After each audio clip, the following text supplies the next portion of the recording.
कौशल्या जी और सुनैना जी मिले। माताओं सावधान, कहाँ मिले? इसलिए बोल रही हूं यहां इसी धरती पर मिले। तो सुनैना जी आई, कौशल्या जी बैठी थी। कौशल्या जी बड़ी प्यारी बात कहती है कि एक बात बताऊं, इस दुनिया में मैंने सब देख लिया।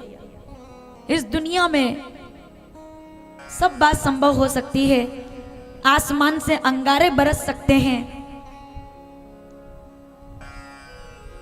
बालू रेत से तेल निकल सकता है, गंगा का जल खारा हो सकता है, समुद्र का जल मीठा हो सकता है, गाय माता दूध देना बंद कर सकती है, मौसम बदलना बंद कर सकते हैं, खेती होना बंद हो सकती है, लेकिन भरत के मन में कभी राजमद हो जाए ये कभी नहीं हो सकता। ये कौशल्या जानती है, भरत को कभी राजमद नहीं हो सकता। सुनैना जी, क्योंकि जब राजा दशरथ मेरे साथ हम बैठते थे ना, हम जब बात करते थे मेरे साथ, वो चर्चा करते, संवाद करते, तो मैंने एक बार राजा दशरथ से पूछा था कि किसी भी घर के लिए 3 प्रकाश के स्तंभ होते हैं समाज के लिए। हाँ, इस पे अच्छी बात आएगी, अब सुनिएगा ध्यान से। समाज में, परिवार में 3 प्रकार के, दुनिया में 3 प्रकार के प्रकाश के स्तंभ होते हैं। पहला होता है सूरज, जो उजाला करता है। समझ में आ रहा है? सूरज उजाला करता है। दूसरा होता है मणि, मणि भी उजाला करती है।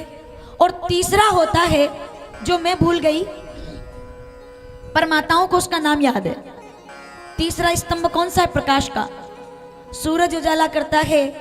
किसी के पास मणि है तो मणि उजाला करती है, लेकिन जब सूरज अस्त हो जाए, मणि भी कहीं दूर हो जाए, तब आपके पास ऐसा कौन सा साधन है जिससे आप घर के आंगन में उजाला कर सकते हैं, जिससे तुलसी क्यारे में उजाला हो जाता है? मैं भूल गई हूं, नाम आपसे पूछूंगी मैं। सूरज, सूरज का एक समय है, सुबह आएगा शाम को अस्त हो जाएगा।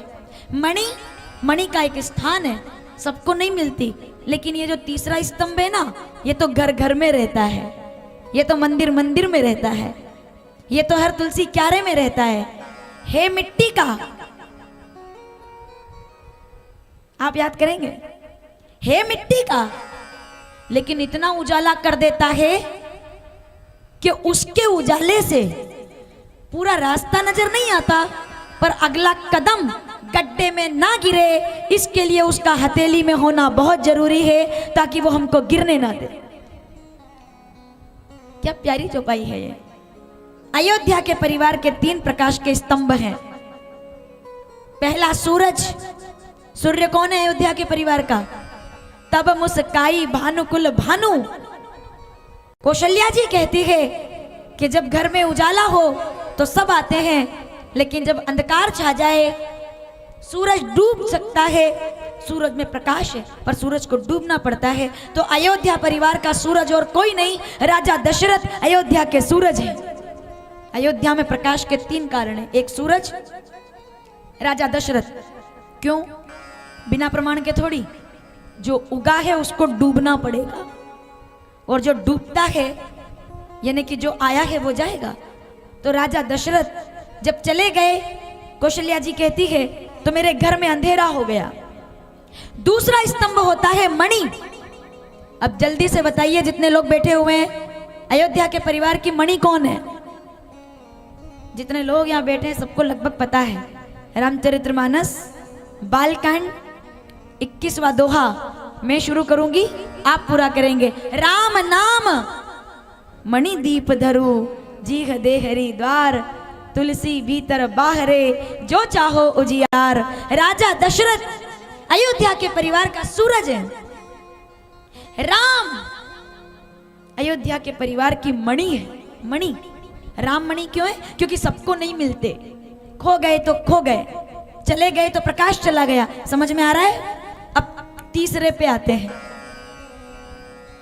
कौशल्या जी कहती है, जब पूरा अयोध्या अंधेरे में डूबा हुआ था, ना तो राजा दशरथ सूरज के रूप में थे, ना राम मणि के रूप में थे, पूरी अयोध्या अंधेरे में डूबी हुई थी कि अब क्या होगा। 14 साल तक उजाला कौन बताएगा। राजा दशरथ स्वर्गीय हो गए, राम वनवासी हो गए। मेरी बात समझ में आ रही है? तब जब पूरा नगर डूब रहा था, तब सब देख रहे थे कि उजाला कौन करेगा, और तभी नाना जी के घर से प्रकाश का आखिरी स्तंभ बन करके ना तो सूरज आया है, ना मणि आई है, मेरे परिवार का कुल दीपक भरत बन करके आया है, जिसने समाज में उजाला कर दिया। जानेऊ सदा, चौपाई लिखना और घर जाकर पढ़ना, रामचरितमानस अयोध्या कांड 282 दोहा, भरत कुल दीपा। आहा क्या बात है। मैं इस बात को बहुत आगे तक लेकर जाएंगे हम। जानेऊ सदा भरत कुल दीपा, बार बार मुई कहे मही पा। शायद राजा दशरथ को यह पता था कि आगे क्या होगा हम नहीं जानते, इसलिए उन्होंने मुझसे कहा था कि सूरज रहे ना रहे, मणि रहे ना रहे, पर जब तक भरत जैसा कुल दीपक आंगन में है तब तक अंधेरा नहीं होगा। क्योंकि माना कि अंधेरा घना है, मगर दीपक जलाना कहाँ मना है। मेरा भरत, कौन बोल रहा है? कौशल्या जी बोल रही है सुनैना जी से।